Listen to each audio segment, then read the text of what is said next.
ఇది 500 నోటు కదా, రెండు వైపులు ఇలా చూసుకొని దీన్ని ఇలా ఫౌల్ చేయాలి. ఫస్ట్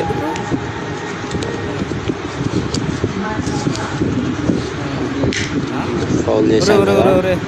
ఎందుకు రా 500 నోటు నెల నలిపెత్తున్నావు? అది చల్లకపోతే నీకు అంత ఎక్కువ నాకు ఇచ్చేయచ్చు కదా మామ. దీని మీద గుద్దాలి ఇట్లా. ఎందుకురా?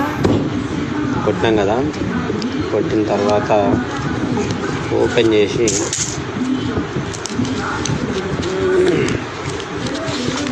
ఓకే, చెరగలేదు, అంతా బాగానే ఉంది, నైస్. ఇక్కడ చూడండి, మనం మనిషి గుద్దినా కూడా గాంధీ తాత కళ్ళద్దాలు పగలలేదు కాబట్టి ఇది ఒరిజినల్ నోట్ అనమాట. ఊరిని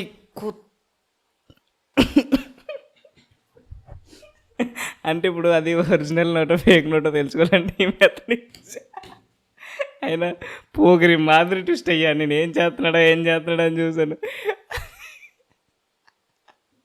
ఎలా అవుతారా ఇలాంటి ఆలోచనలు మీకు? అద్దాలు పగిలిపోతే డూప్లికేట్ నోటు, అంతే సింపుల్.